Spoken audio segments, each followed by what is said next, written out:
कपिल जी, अगर यही सवाल मैं आपसे पूछूं, जो अभी सबसे पहला सवाल जो आज अभी उठाया गया आपके सामने सिद्धार्थनाथ जी द्वारा, क्या अरविंद केजरीवाल जी ने कभी भी बच्चों की कसम खाकर कांग्रेस को समर्थन न देने की बात बीजेपी की कपिल जी, अगर यही सवाल मैं आपसे पूछूं, जो अभी सबसे पहला सवाल जो आज अभी उठाया गया आपके सामने सिद्धार्थनाथ जी द्वारा, क्या अरविंद केजरीवाल जी ने कभी भी बच्चों की कसम खाकर कांग्रेस को समर्थन न देने की बात कही थी? क्या ये बात है, हाँ या ना? और आज तक जिस दिन हमने उपराज्यपाल को लेटर दिया, उस लेटर में भी ये लिखा है कि भैया हमारे पास तो इतने एमएलए हैं, इसके अलावा कोई एमएलए नहीं है। रात के अंधेरे में कांग्रेस के नेता उपराज्यपाल के यहाँ लेटर देने गए और इतिहास गवाह है, ये हिंदुस्तान की पहली ऐसी सरकार है जिसमें समर्थन देने वाले और समर्थन लेने वाले के बीच में कोई बात ही नहीं होती। अच्छा, चलिए अब जरा एक मिनट रुकिएगा, कपिल जी, कपिल जी 1 मिनट रुक जाइए। कांग्रेस और भाजपा की मजबूरी थी। कपिल जी बस अब 1 मिनट रुक जाइए। अमृता जी, भाई ऐसा क्या था कि रात के अंधेरे में आपको चुपचाप जाकर चिट्ठी देनी पड़ी है?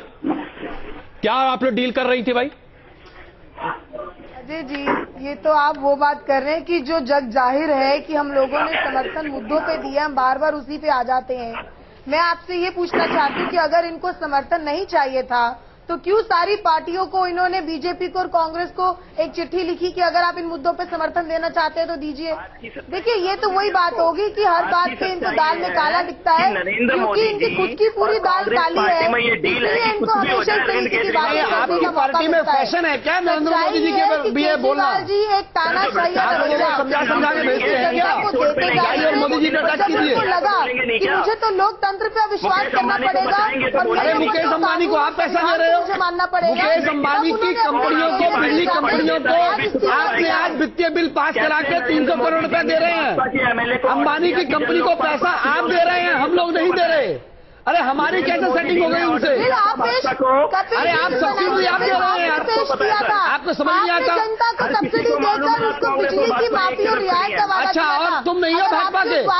हैं आपकी माता जी भाजपा में, और भाजपा का बूथ मैनेजमेंट करते हो, टीवी पे आकर के ज्यादा बोल रहे हो। निर्णय के ऊपर सवाल उठाने के लिए हाँ, मैं जवाब दे रहा हूँ। मेरा माफ कीजिए, अच्छा सुनिए, मैं माता जी को जितवाने के लिए। एक सेकंड, अनिल जी, अमृता जी, अमृता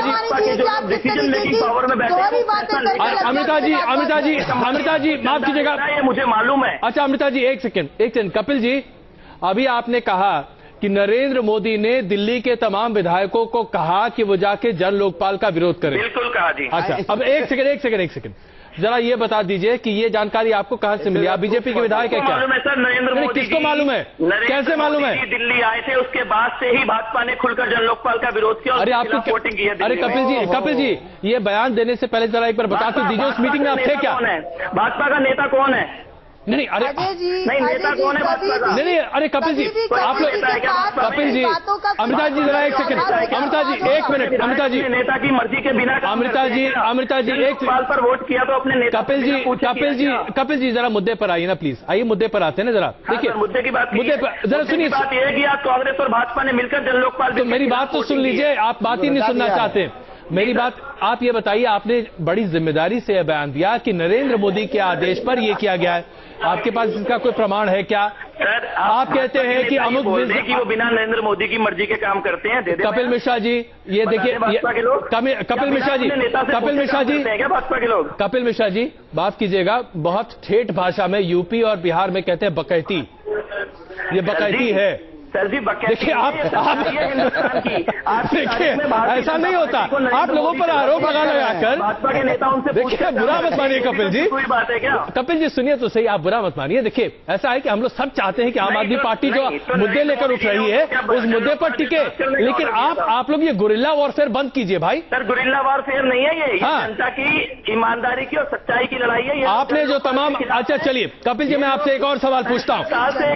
कपिल जी और संविधान के नाम, कपिल जी मैं एक सवाल और आपसे पूछता हूँ। भ्रष्टाचार किए। कपिल जी मैं एक सवाल और आपसे पूछता हूँ, एक सेकंड अमृत जी जब थोड़ा सा मुझे, अनिल जी, कपिल जी ये बताइए, जब आपको पता था कि जैसा सिद्धार्थनाथ जी ने कहा आपको सरकार चलानी नहीं, आप इस्तीफा देना चाहते थे, फिर भी आप मुख्यमंत्री के लिए घर लेना चाहते थे, आपने तमाम मंत्रियों के लिए गाड़ियां ले ली, आपने कहा लाल बत्ती। सुनिए मेरी बात सुनिए पहले, कपिल जी मेरी बात सुनिए। नहीं, आप बात नहीं सुनते, परिवर्तन करना चाहते, आप सुनिए मेरी बात सुनिए।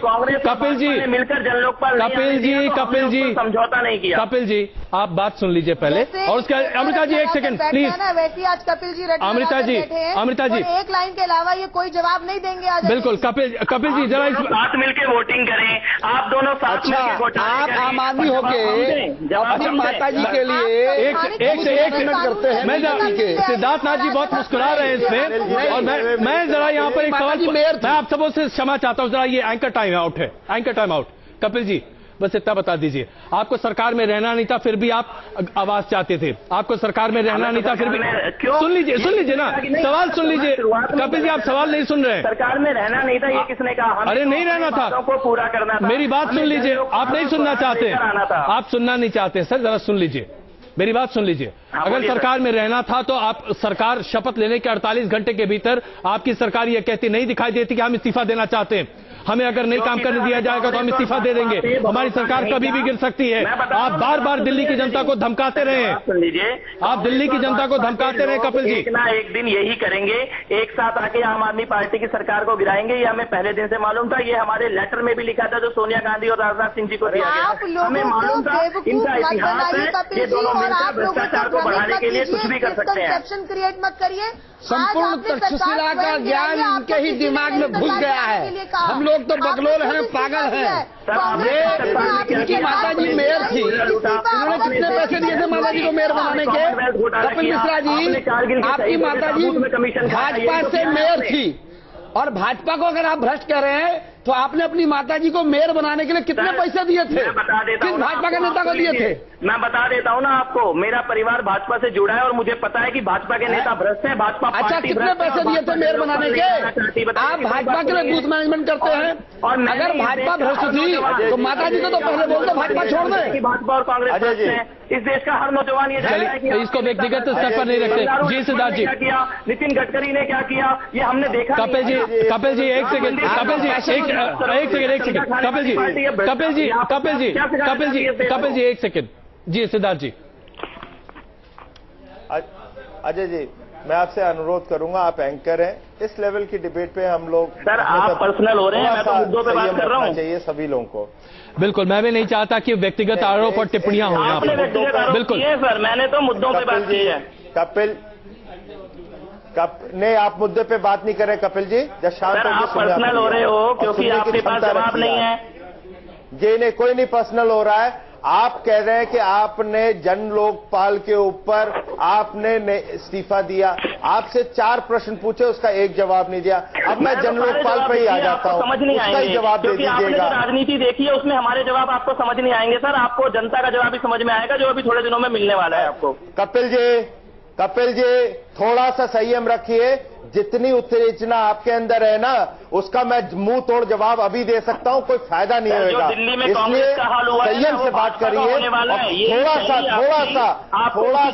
थोड़ा सा समझ के बोलिए कि आप क्या बोल रहे हैं। यही अहंकार अजय जी प्लीज, आप ही इनसे नहीं, बिल्कुल चलिए, आइए जरा मैं मुद्दों पर फ्लोर है, आइए मुद्दों तरह से आप उत्तर देना। सिद्धार्थ जी हम लोग आइए मुद्दों पर आते हैं।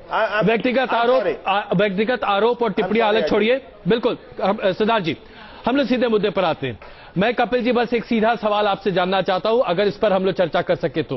बोलिए सर। ऐसा प्रतीत होता लग रहा था 48 दिनों से लगातार कि आप इस्तीफे की राजनीति कर रहे हैं, और ये आरोप आपके ऊपर हर कोई लगाता दिख रहा है। आपका क्या जवाब है इस पर? हर कोई नहीं लगा रहा सर, कांग्रेस और भाजपा के लोग लगा रहे हैं, क्योंकि उन्हें लगता था कि अरविंद केजरीवाल समझौता करेगा, कभी वो भ्रष्टाचार पर समझौता कर ले, शायद वो जन लोकपाल पे समझौता कर ले, शायद वो स्वराज पे समझौता कर ले। लेकिन इन लोगों को आम आदमी पार्टी अरविंद केजरीवाल ना पहले समझ में आया ना आज समझ में आया। हम यहाँ पे कुर्सी पर बैठने नहीं आए, इस देश की व्यवस्था बदलने आए हैं, और इनके की चोट पर कांग्रेस और भाजपा की राजनीति को खत्म करेंगे इस देश में। चलिए सिद्धार्थ नाथ जी एक सेकंड, सिद्धार्थ नाथ जी देखिए, एक अमिता जी एक सेकंड, सिद्धार्थ नाथ जी इनको मुबारक है, इनकी जो सोच है, और वो खत्म कर सके तो बहुत अच्छा है। मगर जो आज जो दिख रहा है वो आम आदमी पार्टी खत्म होते हुए दिख रही है, क्योंकि इनको मुद्दे की राजनीति नहीं करनी है, इनको थूको और भागो, स्पिट एंड रन की राजनीति करनी है। इसके अलावा इनके पास कुछ नहीं है। कैमरा इनके साथ बहुत दिन तक के व्यवहार अच्छा नहीं करेगा। चलिए अमृता जी, कांग्रेस का पक्ष जान लेते हैं। मैं आता हूं अनिल जी आपके पास। अजय जी, आज इन्होंने इस्तीफा देकर दिल्ली की जनता को अनाथ कर दिया है। इस दिल्ली के अंदर एक ऐसा वातावरण कर दिया जिसमें अस्थिरता का माहौल पैदा हो चुका है। डिक्टेटरशिप से सरकारें नहीं चलती है, सरकारें सबकी सहमति से, कंसेंसस बनाने से, विवेक से, धैर्य से चलती हैं, जिसमें पॉलिटिकली भी ये फेल हो चुके हैं और पर्सनली भी ये फेल हो चुके हैं। इसलिए ये चाहते हैं कि अपनी कमी छुपाने के लिए हमेशा दूसरे पे इल्जाम लगाते रहना गलत है। इन्होंने हमेशा से सेंसेशनल राजनीति की है और एक ब्रेकिंग न्यूज देने का जो इनका रवैया है ये इनको लेकर डूबने वाला है। चलिए अनिल जी, एक छोटी टिप्पणी आपकी। मेरा ये कह रहा है, केजरीवाल साहब ने अभी कहा कि कुछ पैसा हम बीजेपी को फेंक देते। कपिल मिश्रा जी कह रहे हैं कि हम इनको समाप्त कर देंगे। कपिल मिश्रा जी, मैं बहुत बड़ा चुनौती तो नहीं दे रहा हूं आपको, लेकिन मैं आपकी चुनौती को स्वीकार कर रहा हूं। आप हमें समाप्त करिए और हम आपको यहां खड़े होकर दिखाएंगे, दिल्ली में बताएंगे कि आप सरकार से भागे हैं। हम नहीं भागे, हम दिल्ली की जनता को भ्रष्टाचार मुक्त शासन अच्छा और बेहतर देंगे। त्रिपाठी जी, एक बहुत छोटी टिप्पणी आपकी। क्या आपको लगता है कि दिल्ली में संवैधानिक संकट है?